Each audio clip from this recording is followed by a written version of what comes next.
है, उसका स्वभाव है दूसरे को डंक मारना, उसका स्वभाव है। तो हमें तो दुनिया के लोग संत की उपाधि दे रहे हैं, हमें इस दुनिया के लोग संत की उपाधि दे रखे हैं। और संत का काम है जगत का कल्याण, संत का काम है जगत का कल्याण करना। जितने शरीरधारी प्राणी हैं सबका उपकार, सबका कल्याण, सबका भला करना। तो मैं अपने स्वभाव को क्यों छोड़ दूं? जब वो कीड़ा अपनी स्वभाव से लाचार है तो हम अपनी स्वभाव को क्यों छोड़ दूं?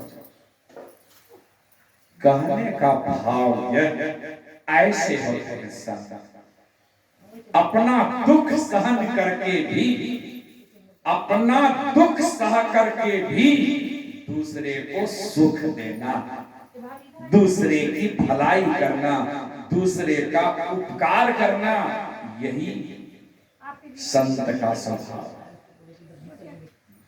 तो मैंने कहा कि संत ऐसे ही होते हैं जो अपना दुख सह करके दूसरे को सुख देते हैं। बात बोली, गाली, यहां तक कि मार खा करके भी संत लोग दूसरे का उपकार किए हैं, किसी का अपकार नहीं।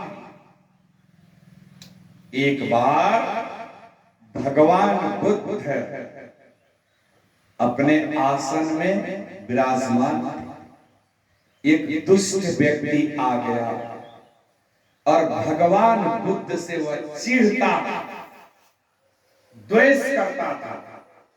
भगवान बुद्ध की कीर्ति को जान करके, सुन करके वह जलता था। वह दुष्ट प्रवृत्ति के व्यक्ति थे। भगवान बुद्ध के सामने आके भगवान बुद्ध को भद्दी भद्दी गालियां दे, बड़ी भद्दी भद्दी गालियां दे। भगवान बुद्ध उस गाली को सुन करके कोई उत्तर नहीं देकर चुपचाप सुनते रहेगा। एक शब्द भी भगवान बुद्ध नहीं, चुपचाप सुनते। जब वह दुष्ट गाली देते देते देते थक गया तो गाली देना बंद कर। अरे झगड़ा कब पड़ता है? जब दोनों तरफ से बातचीत होने लगती है तब ना झगड़ा बढ़ जाता है। एक अगर ठंडा पड़ जाए झगड़ा बढ़ेगा, मारपीट होगी? नहीं, क्योंकि एक तरफ ठंडा एक तरफ गर्म है। धीरे धीरे अपने वो जो गर्म है भी ठंडा। भगवान बुद्ध तो बिल्कुल चुपचाप शांत पूर्वक उस दुष्ट की गालियां सुनते थे। वह गाली देते देते जब थक गया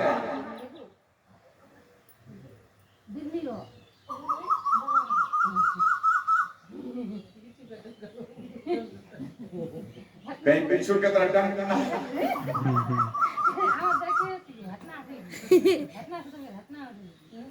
बोलिए श्री सद्गुरु महाराज की जय। वह दुष्ट जब गाली देते देते थक गया, गाली देना बंद कर दिया। तब भगवान बुद्ध कहते हैं जी सुनो सुनो। वह दुष्ट कहते क्या सुनेंगे आपकी बात? आवेश में क्या सुनेंगे आप? भगवान बुद्ध कहते रहे मैं एक बात तुमसे पूछना चाहता हूं, सुनो ना। वह नजदीक आया। हाँ कहिए क्या कहना चाहते हैं? क्योंकि भगवान बुद्ध से चिढ़ता था। क्या कहना चाहते हैं बोलिए? भगवान बुद्ध पूछते सुनो, कोई मेहमान किसी के यहाँ मेहमानी आ गया, कोई मेहमान किसी के यहाँ मेहमानी आया और साथ में 2 किलो मिठाई लेकर गया और वह मेहमान घर वाले को मिठाई दे रहा है, लेकिन घर वाले उसकी मिठाई स्वीकार नहीं कहा नहीं लेंगे आपकी मिठाई। तो बोलो वो मेहमान को मिठाई को क्या करेगा? वो दुष्ट ने कहा कि जब घर वाले मिठाई नहीं लेगा तो क्या करेगा? वो मेहमान मिठाई वापस लेके चला जाएगा, पत्नी बाल बच्चे सब मिलकर अपना मिठाई खा लेगा। ठीक इसी तरह से आज तुमने मेरे यहाँ मेहमानी आया, इससे पहले कभी नहीं आया, आज तुम मेरे यहाँ मेहमानी आया और अपने साथ में गाली रूपी मिठाई लेके आया। और जब से तुम आया तब से हमको गाली रूपी मिठाई दे रहा है, हमने तुम्हारी एक भी गाली रूपी मिठाई को स्वीकार नहीं किया। बोलो ये सभी गाली रूपी मिठाई किसने खाया जी? तो पानी गिर गया, ठंडा पड़ गया और कहने लगा भगवान इस हिसाब तो सारी गालियां नहीं खा। महाराज की जय। जाके चरणों में गिर गए, भगवान हमसे बहुत बड़ी क्षमा कर। ऐसे होते हैं, ऐसे बात बोली, गाली सुन करके भी संसार के लोगों का उपकार करते हैं। इसलिए संतवाणी में आया, कोर कार धरती सहे, काट कूट बन रहा, कुटिल वचन संत सहे, और से सहाना जा। बियान को खाना मत है कि गर्वी वाणी के वक्त संत ही सह सकते, दूसरे के बस की बात नहीं। संतों के साथ इतिहास आप पढ़ेंगे, संतों के जीवनी पढ़ेंगे तो संतों के साथ संसार के लोग कम जुल्म नहीं खाते। कबीर साहब की जीवनी पढ़िए, नानक साहब की जीवनी पढ़िए, संत रविदास की जीवनी पढ़िए, संत पलटू साहब की जीवनी पढ़िए, मीराबाई की जीवनी पढ़िए, शबरी माँ की जीवनी पढ़िए। दुष्ट लोग इन बड़े बड़े संतों को कष्ट देने से बाज नहीं जाते। अगर छोटे मोटे साधु संत को कोई अगर दुख दे रहा है, बात बोली कह रहा है, कौन बड़ी लेकिन संत जो होते हैं वे बहुत सहनशील होते हैं, बर्दाश्त करते हैं। संत मार खा करके भी संसार के लोगों का उपकार किया। आप कहेंगे बाबा ये कहाँ की बात है? तो ऐसे ऐसे बहुत सारी दृष्टांतें हैं। एक बार की बात है, सुनो तो समर्थ गुरु रामदास जी महाराज, गुरु रामदास जी महाराज के पानी खाने रहे हम बहुत बड़े बड़े सम्राट, राजा, सेनापति, तमाम नगरवासी उनके शिष्य थे, लेकिन फिर भी वे धन संग्रह नहीं करते थे, भगवान का भजन करते थे। जब भूख लगती थी तो भिक्षा का कटोरा लेकर 2 4 10 घर में दाल रोटी साग जो भी भिक्षा में मिलता था वह भिक्षाटन करके अपनी चूल्हा मिटा लेते थे, अपनी भूख मिटा लेते थे, फिर भगवान का भजन करते थे। एक दिन की बात है, समर्थ गुरु रामदास जी महाराज संध्या वंदन से निवृत्त होकर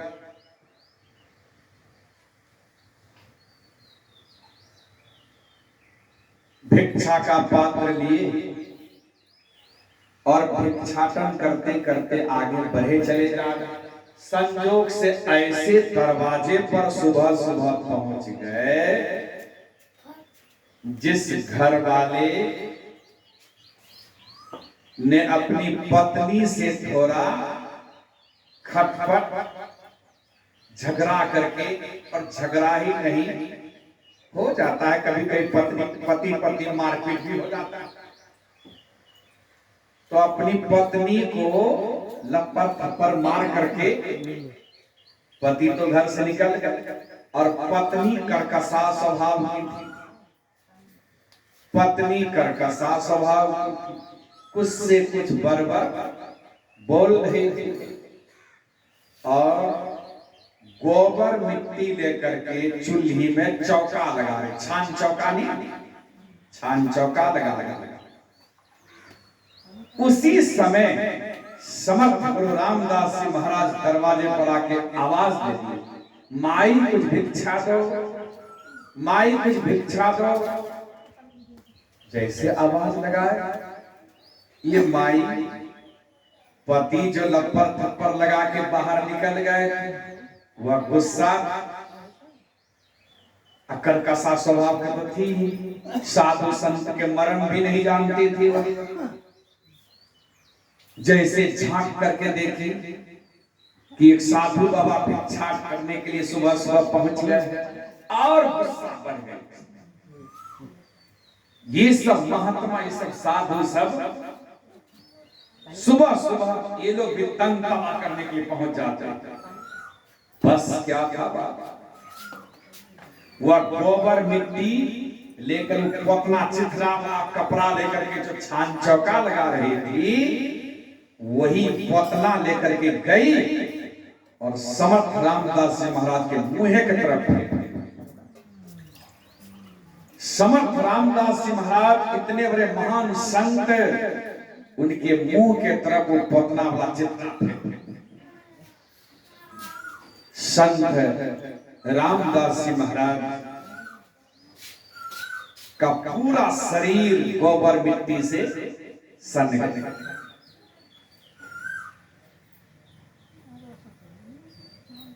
लेकिन समर्थ गुरु रामदास जी महाराज के अंदर जरा सा भी गुस्सा नाम के कोई चीज नहीं।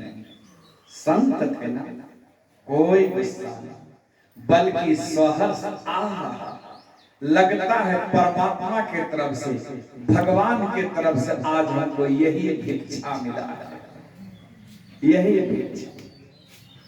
क्या उस पतना को, चिथरा को उठा के कमंडल में रख लिए और चुपचाप समर्थ गुरु रामदास जी महाराज वहां से चले।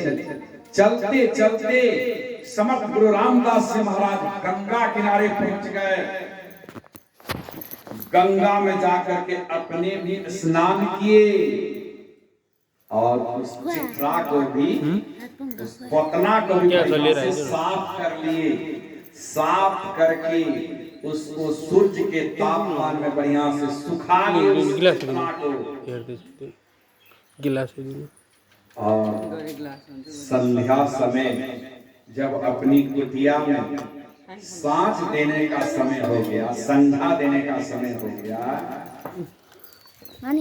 वही चिथरा का बाती बनाकर, वही चिथरा का बाती बनाकर दिया में दे दी और तेल डाल करके दिया बार। समर्थ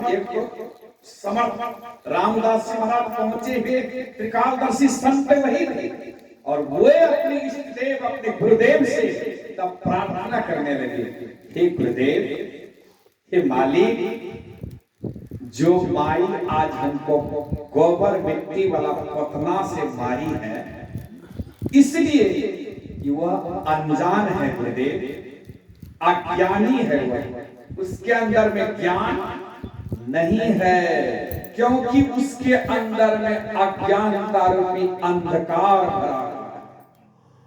अज्ञानता रूपी अंधकार है, वही अज्ञानता के चलते वो साधु संत को नहीं पहचान पाई और पतना लेकर मार कर, इसलिए कि वो अनजान है, अज्ञान है। गुरुदेव, वही माई के पतना वाला चिथरा का बाती बना करके आपके मंदिर में आज दिया बार दिया, ज्योति पूरे मंदिर में जगमग जगमग हो रही है। जगमगा रही है ज्योति।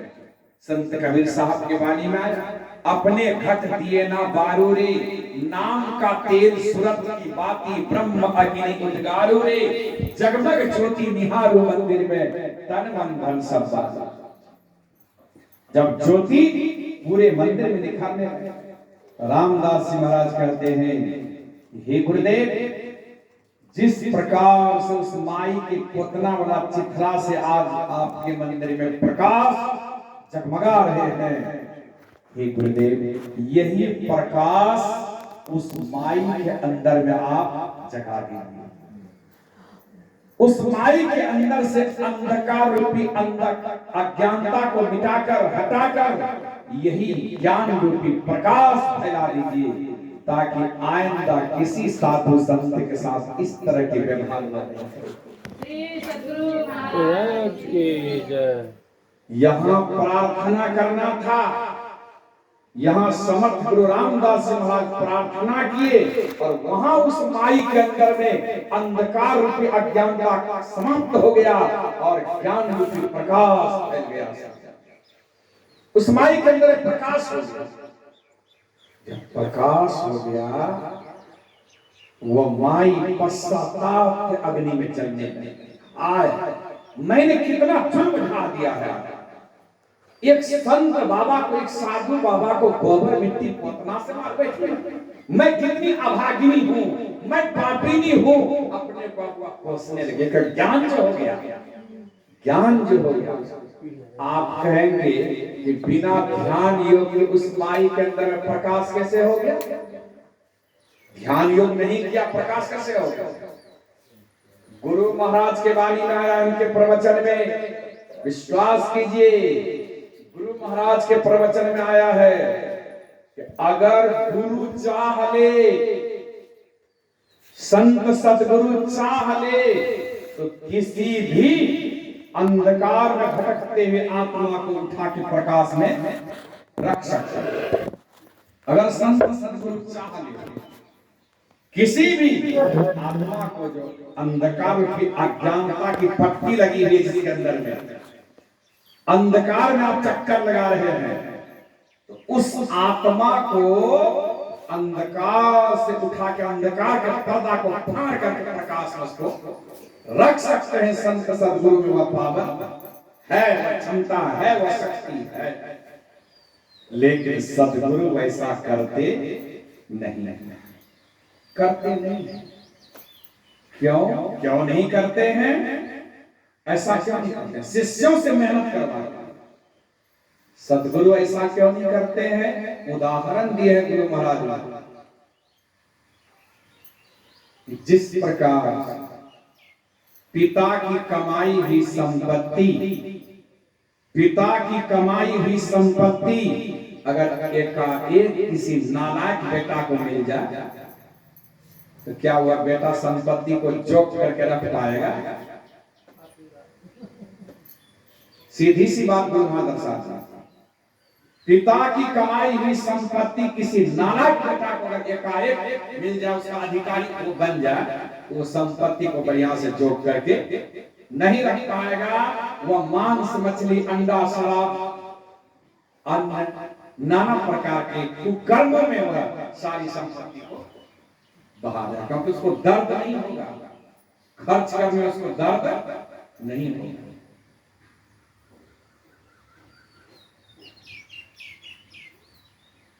खर्च करने में उसको दर्द नहीं। एक पिता का एक बेटा था, सेठ था, वह और बड़ा सेठ था। एक बेटा था, वो बेटा नालायक है ना, कमाना धमाना कुछ नहीं, खाली आवाज। जवान हो गया, कोई काम धंधा नहीं करे। सेठ जी एक दिन कड़ा शासन कर को, आज तुमको भोजन नहीं मिलेगा घर में, आज तुमको भोजन नहीं मिलेगा। पिता ने अपने पुत्र पर कड़ा शासन, तुमको भोजन नहीं मिलेगा। वही शर्त पर तुमको भोजन मिलेगा जब तुम कुछ कमाई करके लाओ। वो तो कमाना धमाना था नहीं उसको, वो रोता रोता अपनी माँ के पास चला गया। कहा माँ आज पिताजी हमको बहुत फटकारे हैं। कहा क्यों बेटा क्यों फटकारे? कहा पिताजी कहते हैं कि जब तक कमाई करके नहीं लाओगे, कुछ मेहनत की कमाई करके नहीं लाओगे, तब तक तुमको भोजन नहीं मिलेगा। इसलिए माँ हम कहाँ कौन काम करने जाएंगे, हमसे तो कोई काम होने वाला है नहीं माँ। तो माँ क्या किए, माँ के पास कुछ पूंजी थी। मानो माँ जो है एक लाल निकाल कर दे दे। कहा जाओ बेटा यही अपने पिताजी को दे देना और कहना कि आज की हमारी कमाई यही है। क्यों ले ताकत से हवाला क्यों? बोलिए श्री सदगुरु। माँ कही कि बेटा ये लाल लेकर के जाओ, अपने पिताजी को दे देना और कहना कि आज की कमाई हमारी यही है। लाल ले गया, पिताजी को देते हुए कहेगा पिताजी आज की हमारी यही कमाई है। पिता जो समझ रहा था कि इतनी जल्दीबाजी में लाल कहां से कमाई करके ले आए। छोड़ दीजिए, छोड़ क्या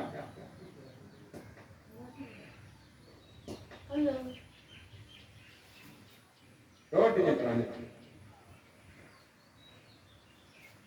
तो पिता तो समझ रहे थे कि आज की ये जो कह रहा है कि कमाई करके लाए थे, इसकी अपनी कमाई है नहीं।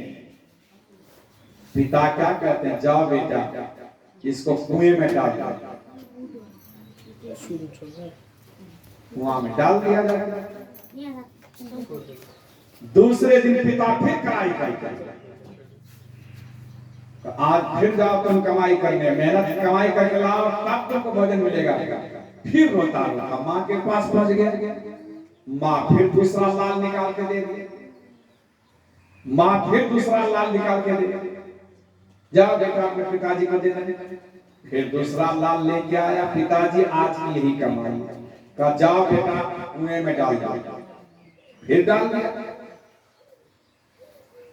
तीसरे दिन फिर कराई, जाओ फिर कमाई करके ला।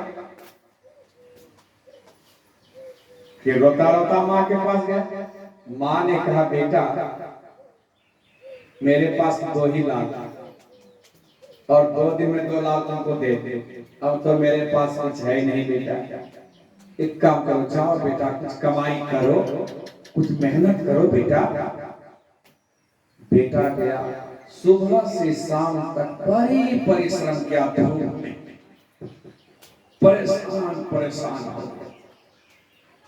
बहुत मेहनत किया तो 2 पैसा उनको मिला। 2 पैसा मिला और 2 पैसा लेके पिताजी के पास आए। पिताजी आज की कमाई है। कहा जाओ बेटा ठीक है कुएं में डाल। कहा नहीं पिताजी नहीं डालेंगे कुएं में, क्योंकि सुबह से शाम तक हम इतना कई मेहनत कर किए हैं तब ये 2 पैसा मिला है, हम कुएं में नहीं डालेंगे। पिता ने कहा बेटा आज तुम्हारी ईमानदारी की कमाई, वो लाल तुम्हारा अपना कमाई तो नहीं था इसलिए कुएं में जाके डाल दिया, और ये तुम्हारी अपनी कमाई है इसलिए कुएं में डालना नहीं चाहता है। कहने का भाव है, मैं कह रहा था पिता की कमाई हुई संपत्ति अगर किसी नालायक बेटा को मिल जाए तो संपत्ति को जोक करके नहीं रख पाएगा, फिजुल फिजुल कामों में खर्च कर संपत्ति को बाहर लगा। और स्वयं अगर कड़ी मेहनत के साथ संपत्ति कमाया है, अर्जित किया है, उनको खर्च करने में दर्द होता है। बहुत कड़ी मेहनत से संपत्ति इकट्ठा किया। ठीक इसी तरह से गुरु महाराज के प्रवचन का भाव यह है कि अगर सद्गुरु किसी जीवात्मा को अंधकार से उठा के प्रकाश में रख दे, वह अपने को संभाल नहीं पाएगा। इतनी शक्ति उनके अंदर में आ जाए कि वो संभाल नहीं पाएगा, तब तो वह दूसरे को श्राप देगा, किसी को आशीर्वाद करेगा, बस पूंजी नाश करेगा। दवानी में आया है ना, गंगा जमुना के बीच माली बाग लगाया हो, कांची कली एक डोरी के मालिया पछताया, वही पछताना। यानी सतगुरु की शक्ति के मुताबिक वह शक्ति जब मिल जाएगी, वह पावर जब मिल जाएगा, आप उलझुला जाएंगे, उब जाएंगे, और आप सबको आशीर्वाद देना, सबको श्राप देना, जो जे जहां पर दुश्मन हो गया जाति चलक लड़ा गया, बस ये हला करते करते तो पूंजी खत्म। इसलिए सतगुरु ऐसा नहीं करते हैं।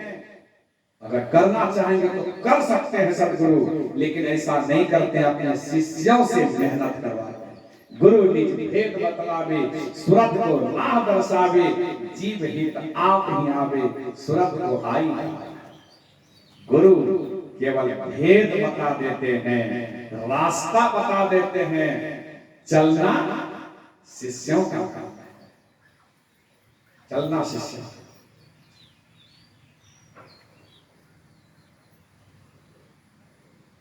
अगर आप गुरु आज्ञा पर दृढ़ हैं, गुरु आज्ञा का शिरोधार्य करके हैं आप, तो गुरु क्या करते हैं? उस नाल का छीना द्वार गुरु तुझे देंगे बता, तू नैन नाशा मत सन्मुख सुई अनगदर लेते, ऐसा करना। लेकिन आज्ञा पर दृढ़ रहेंगे। तो मैं कह रहा था, समर्थ गुरु रामदास जी महाराज जब यह प्रार्थना किए, हे गुरुदेव, जो माई आज हमको गोबर मिट्टी वाला पकवा से मारी है, इसलिए कि उस माई के अंदर में अंधकार रूपी अज्ञानता भरी हुई है, वो साधु संत में नहीं जान पाई है, नहीं समझ पाई है, इसलिए इस तरह की दुर्व्यवहार की। और उसी के पोतना वाला चित्रा से आज आपके मंदिर में हम दिया बार दिए हैं। गुरुदेव, जो प्रकाश आपके मंदिर में जगमगा रही है, यही प्रकाश उस माई के अंदर में आप जगमगा दीजिए, अंधकार रूपी अज्ञानता को समाप्त करके प्रकाश रूपी ज्ञान यहाँ प्रार्थना किए, और उस माई के अंदर में वहां दिव्य ज्योति प्रज्वलित होगी, प्रकाश। अब वह पश्चाताप के अग्नि में जलने लगे कि आज मैंने बहुत बड़ी भूल की है, बहुत बड़ी भूल। एक साधु बाबा को गोबर मिट्टी वाले पोतना से मारी। मैं तो जानती भी नहीं हूं कि वह साधु बाबा कहां से आए थे भिक्षाटन करने। अगर इस बात को जानती और ठिकाना कहीं रहता, तो मैं वहां चल करके साधु बाबा के चरणों में गिरकर मैं उनसे क्षमा मांगती, गुरुदेव हमसे भूल हो गई। लेकिन अफसोस, मैं करूं तो करूं क्या? अगर वह साधु बाबा फिर हमको मिल जाते, तो मैं अवश्य उनके चरणों में माथा टेक कर उनसे अपनी भूल स्वीकार करता, क्षमा मांगती। रात भर वह पश्चाताप के अग्नि में जलने लगी। और इधर समर्थ गुरु रामदास जी महाराज सुबह सुबह नित्य क्रियाक्रम से निवृत्त होके ध्यान स्तुति करके फिर भिक्षा का पात्र उठाए, फिर चलते चलते वही माई के द्वार पर पहुंचे। माई कुछ भिक्षा दे दो। फिर वही माई के द्वार पर, और जैसे आवाज सुनी वह माई, और झांक करके देखे, अरे यही साधु बाबा आ गए हैं, जिस साधु बाबा को मैं कल पटना से मारी।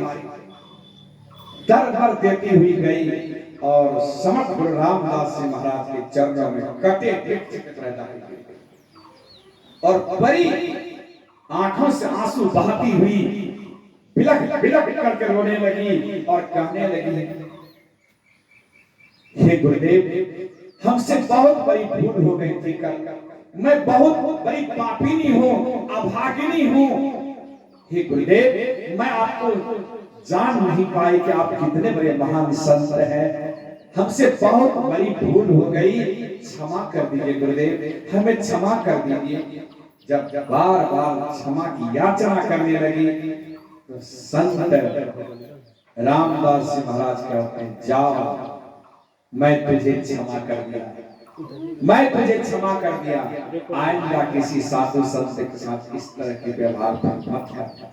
और करेगी कि उसके अंदर तो ज्ञान हो गया, ज्ञान कहने का भाव यह कि ऐसे होते हैं संत, मार खा करके भी उसका अपकार नहीं बल्कि उपकार उसकी भलाई। ऐसे संत की बहुत बड़ी महिमा है, बहुत बड़ी गरिमा है, बहुत बड़ी। संत के विषय में जो कुछ भी कहीं सुनी जाएगी, मैंने पहले कहा इस बैठली वाणी से उसका वर्णन नहीं किया है।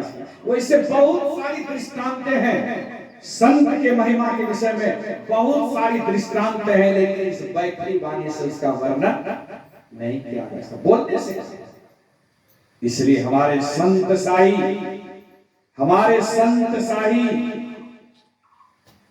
बड़े जोशीला और जोरदार शब्द में कहने की कृपा की कि ऐ संसार के समस्त नर नारियों, तुम कहां भटक रहे हो, किस दुनिया में तुम चक्कर लगा रहे हो। जीवन में अगर सच्चा सुख और शांति चाहता है, जीवन में अगर सच्चा सुख और शांति चाहता है तो सब तरफ से अपने मन को समेट कर, दुनिया के चहल पहल से अपने मन को मोड़ कर आओ साधु संत के चरण में मस्तक लगाओ, उनकी शिक्षा को स्वीकार करो, उनकी शिक्षा को स्वीकार करो, तुम्हारा जीवन खुशहाल हो जाएगा, जीवन धन्य धन्य हो जाएगा, धन्य धन्य। इसलिए संत शाही के बारे में भजो रे मन संत चरण सुखदाई, भजो रे मन संत चरण सुखदाई, भजो रे मन संत चरण सुखदाई।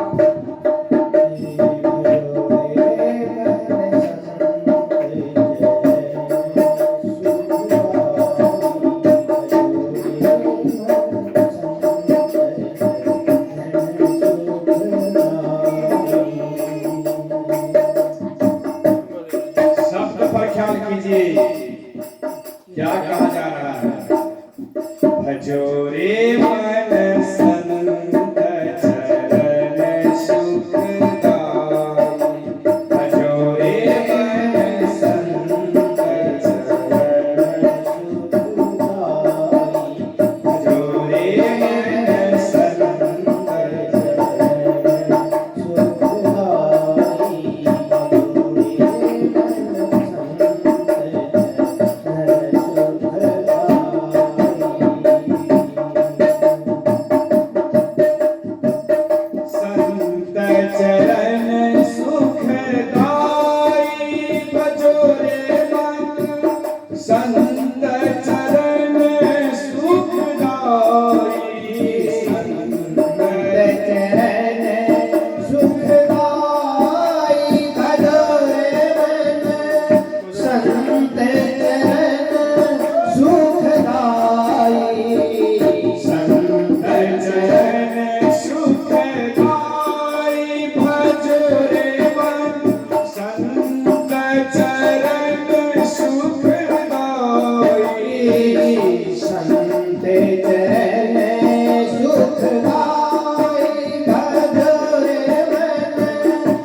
यस यस वर्ज मुक्ति अरु भलेपन बुद्धि और चतुराई। यस यस वर्ज मुक्ति अरु भलेपन बुद्धि अरु चतुराई।